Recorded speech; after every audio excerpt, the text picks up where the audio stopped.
10-12 police वाले आए हैं और मुझे जो है ना उन्होंने तशद्दुद का निशाना बनाना शुरू किया। मैं उनको बता रहा हूँ कि सर मैं जर्नलिस्ट हूँ, मैं रिपोर्टर हूँ, मैं सहाफ़ी हूँ, आपको हमने तशद्दुद भी किया है, किसी ने हमारा कुछ नहीं होगा। अफरा तफरी का आलम था, हंगामा था, वहाँ पे जो है उसको गिरफ्तार कर लिया। उन्होंने सर जी आपको अंदर नहीं जाने देना, आप यहाँ से गाड़ी में बैठे। अस्सलाम वालेकुम नाज़रीन, आज पाकिस्तान तहरीके इंसाफ ने अपना मुल्क भर में एहतजाज करना था और बड़ी तादाद में इन लोगों ने निकलना था और इनका मकसद सिर्फ एक था कि आज का एहतजाज जो है वो हमारा इमरान खान की रिहाई पर होगा। लेकिन इमरान खान की रिहाई तो मुमकिन नहीं हो सकी, लेकिन कुछ रिपोर्टर्स हजरात हों या फिर वर्कर्स हजरात हों, उन पर तशद्दुद जो है वो लाजमी किया गया है। लाहौर में आज टीवी के रिपोर्टर नातिक रेहान पर जो है वो ना सिर्फ पुलिस ने तशद्दुद किया है बल्कि उसको कैदियों वाली वैन में जाकर बिठाया है और वहां पर भी 1 से 2 घंटे तक जो है वो वहां पर वेट करते रहे हैं और उस पर भी तशद्दुद इस कदर किया है कि अभी भी आप मेरे साथ बैठे हुए देख सकते हैं कि उनके कपड़े भी किस तरह से गंदे हुए हैं, उनके बालों की हालत देख सकते हैं, उनके चेहरे की हालत देख सकते हैं और उनके कंधे जिस तरह के महसूस हो रहा है उनको पेन, वो उन्हीं की जबानी सुन लेंगे। बहुत शुक्रिया आपके वक्त देने का। मुझे ये बताएं, जान के पुलिस वालों के सामने गए हैं या पुलिस वाले आपके पास आए हैं? नहीं हसन भाई, एक्चुअली ये तो काम है ना यार सहाफ़ी का, जहाँ कहीं भी तशद्दुद हो रहे हो, जो भी मामला हो रहे हैं वो रिकॉर्ड करना सहाफ़ी का काम होता है। डेफिनेटली। अब लेट्स सपोज मेरे सामने कोई पुलिस वाले के ऊपर कोई तशद्दुद कर रहा होगा ना, मैं अपना काम समझते हुए वो रिकॉर्ड करूंगा और अपना काम जो है वो जिम्मेदारी से निभाऊंगा। ये बेसिकली आज एक तो जलसा भी था, जलसा कह रहा हूँ, इजलास था लाहौर बार एसोसिएशन का, उसके साथ उन्होंने एहतजाज की कॉल भी दे रखी थी जहाँ पर कहा जा रहा था कि पीटीए की जो लीडरशिप है वो वहाँ पर आएगी। तो वहाँ पे जो है उसको गिरफ्तार कर लिया। उन्होंने सर जी आपको अंदर नहीं जाने देना, आप यहाँ से गाड़ी में बैठे। उनको वैन में बिठा दिया। फिर उसके बाद जो है ना मैं ऐवान अंदर के गेट की तरफ चला गया क्योंकि हमें पता था कि अंदर जो है वो इजलास चल रहा है। इजलास के बाद पीटीआई की जो लीडरशिप है, जहाँ वकला बरादरी, उन्हें ऑब्वियसली बाहर आना है। तो वहाँ पे जो है जो वकला बरादरी, वकला जो भाई हैं वो एहतजाज करेंगे। मैं वहाँ पे पहले से मौजूद था। वहाँ पे एक तो कोशिश की मैंने, वकला की जो बहनें हैं मैंने उनसे भी बात करने की कोशिश की पहले। फिर उसके बाद जाहिर सी बात है जब एहतजाज शुरू हुआ तो अफरा तफरी का आलम था, हंगामा था।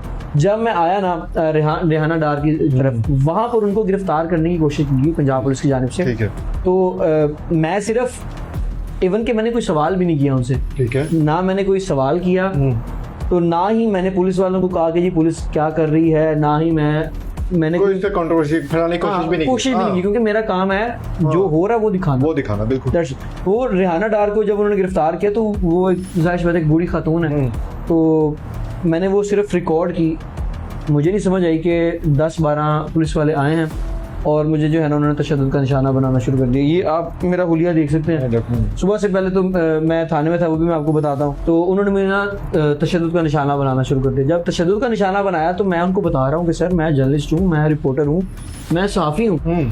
मेरे पास आईफोन था, 1.5 लाख रुपए का वो आईफोन है, मेरे से वो आईफोन भी उन्होंने खींच लिया। ठीक है। और उसके बाद जो मेरी डिवाइस थी, ठीक है, वो भी उन्होंने मुझसे माइक वगैरह, ठीक है, वो उसके साथ ही वो पिन लगी हुई थी, वो उन्होंने जो है ना वो छीन ली। तो अब मुझे जो है ना गाड़ी के अंदर, वैन के अंदर बिठा दिया। इवन के जो कैमरामैन वहाँ पे रिकॉर्ड कर रहे थे, दीगर जो निजी चैनल्स हैं वो सारा जो है वो इवेंट कवर कर रहे थे, उन्होंने फुटेज बनाई। उन्होंने पुलिस वालों को कहा सर आपने सहाफ़ी को जो है ना वो एक प्रोटेक्ट करना है, उनके ऊपर तशद्दुद नहीं करना। आपने एक तो तशद्दुद किया है और इवन कि उसको आपने जो वैन है उसके अंदर बिठा दिया है जिसमें आप मुल्जिमों को लेकर आते हैं, कैदियों को बिठाते हैं, वहाँ उसको बिठा दिया। एसपी सिटी वहाँ पे मौजूद थे। उन्होंने एक एसएचओ को बोला कि जाएं और उसको ना लेकर आए। एक एसएचओ मेरे पास आता है, मुझसे पूछता है कि वैन खोलता है, नातिक रेहान। मैंने कहा जी सर बाहर आ जाए। मैंने कहा सर मेरे आपसे सवाल ये है, मुझे तशद्दुद का निशाना क्यों बनाया? मुझे एटलीस्ट रीज़न तो पता चले ना कि यार आपका ये काम था, आपने ये नहीं किया या ये नहीं करना था। तो मुझे समझ नहीं। उन्होंने कोई जवाब नहीं दिया। मैं फिर एसपी सिटी के पास जब चले गए तो वहाँ पे मेरे सारे भाई वहाँ पे मौजूद थे। भाई मैं क्यों कहूँगा क्योंकि मेरा सारा टाइम के साथ ही गुजरता है, सहाफ़ियों के साथ ही गुजरता है। सहाफ़ी भाई हैं बिल्कुल। वो वहाँ पे मौजूद थे। तो वो एसपी सिटी के पास गए। उन्होंने कहा कि सर ये क्या किया आपने, तशद्दुद का निशाना बना दिया। वो आज की रिपोर्टर है, अपना काम कर रहा है, एटलीस्ट हमें ये तो पता चल रहा है इसको तशद्दुद का निशाना क्यों बनाया। उसने कहा यार हीट ऑफ द मोमेंट हो गया, गलती से। यार ये कौन सी गलती है? आप गलती से आप आप तशद्दुद का निशाना बना रहे हैं, मैं आपको बता रहा हूँ, आपके पास इवन दोस्त के राइट ये भी नहीं है कि आप वर्कर के ऊपर करो। हाँ। आप तो फिर मीडिया पर्सन थे, चलो किसी तरीके से आप बाहर आ गए 10 मिनट बाद, 15 मिनट बाद, 1 घंटे बाद। अगर यहाँ पर कोई मीडिया वर्कर होता उसको तो इन्होंने छोड़ना नहीं था। बिल्कुल ऐसा ही है। वहाँ पे इनके पास कोई राइट्स भी होते हैं कि ये सर मुझे पंजाब पुलिस कोर्ट रिपोर्टर है, पंजाब पुलिस की कोई जो है मंतक समझ नहीं आती है। इससे पहले मुझे पहले भी रुका गया था लाहौर हाई कोर्ट के अंदर। मैं जो है वो एक मुद्दई का बयान रिकॉर्ड कर रहा था उस बेचारे का, उसके साथ 16 करोड़ का जो है ना वो फ्रॉड हुआ था। मैंने उसकी फुटेज बनाने की कोशिश की, इन्होंने मेरा फोन तोड़ दिया पुलिस वालों ने। तो अभी आज भी ये हुआ कि मैं वो रिकॉर्ड कर रहा था तो इन्होंने जो है ना मुझसे मेरा फ़ोन भी छीन लिया। मैं वापस आया, मैंने एसपी सिटी को बताया, मैंने कहा सर आपने मुझे यही नहीं बताना कि मुझे आपने तशद्दुद का निशाना क्यों बनाया। एसपी सिटी ने फ़ोन पकड़ाते हुए मुझे बोला है, मुझे कहता है आपको फ़ोन वापस कर दिया है, आपने जो रिकॉर्ड किया है आपने अपलोड नहीं करना। अच्छा, ये एसपी सिटी साहब कह रहे हैं, एसपी सिटी मुझे कह रहे हैं करके उसको कह रहे हैं कि आप लोगों ने बताना नहीं है किसी को। मेरे पे एहसान किया गया, मेरे पे एहसान किया कि हम आपको छोड़ रहे हैं, आपको हमने तशद्दुद भी किया है, किसी ने हमारा कुछ नहीं उखाड़ना। हमने आइंदा आपने ये वीडियो लगाई, ये वीडियो अपलोड की तो आपको फिर गिरफ्तार करेंगे। वाह एसपी सिटी मुझे आपके लिए तालियां हैं। वैसे मुझे वहाँ पे अगर ये ना होते तो हमें आपका ये शायद ये चेहरा भी नजर ना आता कि आप इस तरह के भी काम, आप तशद्दुद भी करें, फिर ऊपर से उनको मना भी करें कि आप लोगों ने इस चीज को जो है वो दिखाना नहीं है, आवाम को आपका चेहरा नहीं हसन भाई मैंने उनको पता क्या कहा, मैंने कहा सर मैं नहीं अपलोड करता, ये जो साथी बना दी ये कर देगी। और ये हुआ भी ऐसे, और ये आपकी तरफ फैले ही। सर वो उन्होंने कर दिया। मेरे बड़े प्यारे भाई हैं वकास अवान साहब, उन्होंने जो है वो वीडियो जो है वो अपलोड की।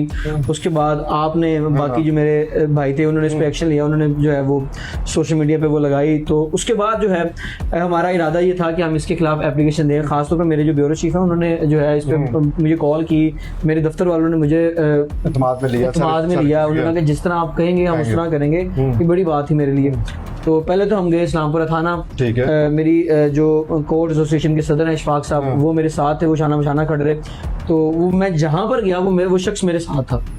ये बड़ी बात है। वैसे आजकल वैसे टाइम नहीं होता किसी के, इवन दोस्त हमें देख लो कि मीडिया पर्सन के पास टाइम है कि वो अपने साथ खड़े रहे। सर उस शख्स ने सारे काम अपने छोड़ के मेरे पास आया, मुझे उसने कहा कि नातिक परेशान नहीं होना, ठीक है मैं हूँ तेरे साथ। बिल्कुल मेरे लिए इतना ही काफी था। वो बंदा मेरे साथ गया है, साथ ब्यूरो चीफ थे मेरे। उसके बाद हमारी अपनी जो आज की टीम है वो थी, रियाज अवान साहब थे, और बाकी मेरे कोर्ट एसोसिएशन के जो मेरे कोलीग्स हैं, मेरे भाई हैं, उनका बड़ा शुक्रिया सर जो मेरे साथ गए। वो गए वहाँ पे जाके हमने एप्लीकेशन दी। अच्छा वहाँ पे एक और उन्होंने नवा कटा खोल दिया। मुझे कहते उन्होंने पूछा ब्यूरो चीफ से कि क्या हुआ है। हाँ। तो सर ये ना आपके पेटी भाइयों ने तशद्दुद किया है इसके ऊपर, तो ये हमें एप्लीकेशन देना। सर जी हम एप्लीकेशन नहीं ले सकते। अच्छा हाँ जी, सर हम एप्लीकेशन नहीं ले सकते, आप ऐसा करें कि ना डीआईजी के पास चले जाएं या डीएसपी को कॉल कर लें, उनके पास आप चले जाएं। नातिक जहाँ पर बाकी सबको अप्रिशिएट कर रहा है, वहीं पर अपने इदारे के साथ भी, इवन तो मेरा बीट फेलो है और उसके साथ साथ जितने भी एसोसिएशन मीडिया के हवाले से बनी हुई उन तमाम का शुक्रिया अदा। क्योंकि नातिक के ऊपर अगर आज हम स्टैंड लेंगे जो इसके ऊपर तशद्दुद हुआ है, तो कल को ये किसी को भी मुंह उठाकर किसी भी सहाफी को पकड़कर वैन में डाल देंगे। उन कैदियों वाली वैन में ना कोई पंखा है, ना कोई लाइट है, ना कोई रोशनी का वहां पे किसी किस्म का कोई सुराग है कि रोशनी और सांस आ सके। जब तक नातिक रेहान के खिलाफ जो है वो सरान है, उनके खिलाफ जब तक FIR का इंदराज नहीं होता और कानून के मुताबिक उनको सजा नहीं दी जाती, तब तक जो है वो मीडिया इंडस्ट्री नातिक रेहान के साथ है। इसी के साथ मुझे आज के प्रोग्राम में इजाजत दीजिए। अगले प्रोग्राम में आपके साथ फिर मुलाकात होगी। अल्लाह हाफिज।